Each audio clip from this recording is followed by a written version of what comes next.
Présenter et puis vous me direz ce que vous allez faire à Ludovia. Donc je m'appelle Valérie Marcon, je travaille à la direction du numérique pour l'éducation depuis 1 an, au département qui s'occupe de développer et diffuser des ressources numériques pour les enseignants. Et du coup, donc j'étais anciennement professeur d'histoire géo, donc je m'occupe plus précisément des ressources en histoire géo.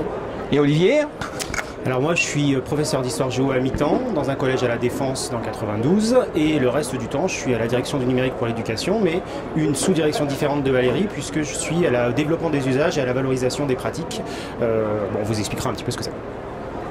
Donc Alors à Ludovia, moi je suis venue parler notamment d'EduTech, du portail d'EduTech, qui a ouvert il y a bientôt 2 ans et qui propose pas mal de ressources pour les enseignants qui peuvent s'y inscrire grâce à leur adresse académique.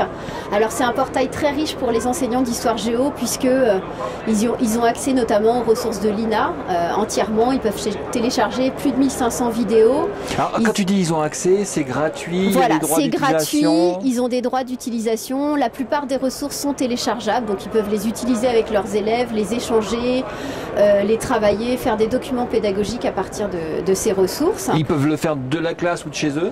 De la classe ou de chez eux, voilà. Via l'ENT aussi, pour partager avec leurs élèves. Donc voilà, donc en histoire géo c'est particulièrement riche. Il y a Ina Jalon, il y a le service EduGéo aussi, pour tout ce qui concerne la cartographie. Et cette année notamment, on a sorti une 2e version de l'application pour tablette. Voilà, qui est une application très fluide, je pense, et vraiment facilement utilisable par les enseignants. Et puis il y a tous les grands établissements qui proposent des ressources. Voilà, même le CNRS par exemple cette année a mis en ligne des ressources sur la Première Guerre mondiale. Donc du coup voilà, ils peuvent aller voir et télécharger des photos, des vidéos, des animations. Donc c'est un portail vraiment riche et qui se développe. Récemment on a accueilli Arte, donc avec pas mal de documents pour les professeurs d'histoire géo, les dessous des cartes, des documentaires un peu plus longs qui ont été découpés, donc ils peuvent utiliser certaines séquences.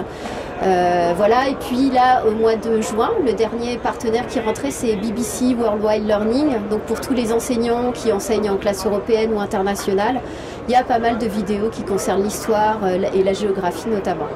D'accord, donc est-ce qu'on a une idée des usages un petit peu? Tu as des indicateurs? Alors sur le portail EduTech, on a des scénarios qui sont sous un flux qui est créé, qui sont donc mis en ligne et qui renvoient à l'EduBase que gère Olivier notamment en histoire géo. Donc Olivier. Voilà. Donc effectivement, moi dans le cadre de ma mission d'expert à la DNE, je gère le réseau des IAN, anciennement IATIS, donc c'est les interlocuteurs académiques pour le numérique, qui sont des professeurs référents pour le numérique dans les académies, il y en a un par académie, et une de leurs principales fonctions, c'est de recenser un petit peu les scénarios pédagogiques intéressants qui utilisent le numérique dans les académies.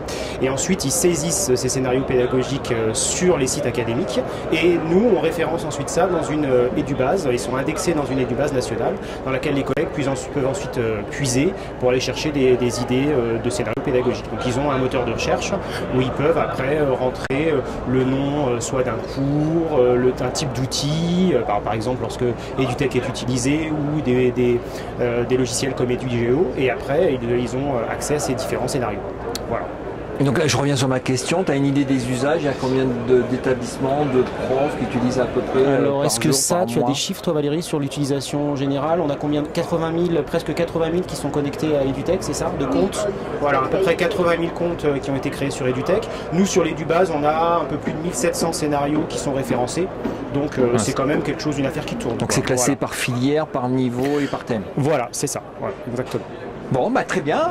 Encore des choses à rajouter? Oui, alors sinon, entre autres, oui, on peut parler aussi du portail, parce que tous les deux, en tandem, c'est aussi pour ça qu'on parle tous les deux ce matin. On travaille sur le portail national d'histoire-géographie, qui est un portail qui est ouvert en 2012 et qui s'adresse alors aux enseignants qui veulent, un petit peu dans le cadre de la formation continue, avoir des informations sur l'enseignement par le numérique, entre autres, mais il y a d'autres choses. Et puis aussi, qui s'adresse aussi aux jeunes et étudiants qui veulent préparer les concours d'enseignement. Ils peuvent avoir des informations sur les rapports de jury, du CAPES, de l'agrégation. Et puis régulièrement, tous les deux, on travaille sur des actualités avec Canopé, enfin pas que tous les deux, qui sont mises en ligne de manière régulière sur le portail, en lien avec notre discipline. Voilà. D'accord.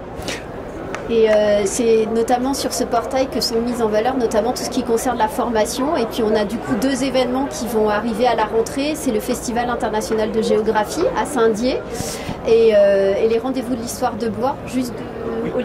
Alors moi je peux dire 2 mots sur le festival de géo. On n'arrête pas de se passer le micro, mais c'est vrai qu'on travaille beaucoup tous les deux. Donc moi sur le festival de géo de Saint-Dié, donc le ministère et la DNE et la DGESCO organisent déjà depuis plusieurs années des ateliers numériques. Et en fait le principe c'est qu'en fonction du thème du festival, on a entre 8 et 10 collègues qui viennent présenter sur le festival des scénarios pédagogiques en rapport avec le thème du festival, qui utilisent le numérique. Et donc cette année, le festival va avoir lieu début octobre, et donc on a déjà 8 collègues qui vont venir présenter leurs travaux, et avec l'utilisation du géo, justement, on parlait tout à l'heure des usages, mais aussi travailler sur des jeux sérieux comme Alto Catastrophe ou Ecoville, et puis de la réalité augmentée, des QR codes, enfin bon voilà, plein de pratiques pédagogiques et innovantes qui sont mises aussi en... T'as quelle date C'est tout début octobre, ça va être le 3 ou 4 octobre, oui, c'est ça. D'accord. Et du coup, en histoire, cette année, de la même façon qu'il y a des ateliers numériques à Saint-Dié, on va proposer au rendez-vous de l'histoire de Blois des ateliers numériques aussi conjointement avec la DGESCO. Donc cette année, le thème sera les empires. Et donc c'est à partir du 11 octobre. Et voilà, c'est dans le cadre du plan national de la formation. On sera content d'accueillir les enseignants. Eh ben merci, je vais vous laisser aller au Fab Lab et au Sport Camp. Il y a plein de choses à voir. Merci bien. À la prochaine.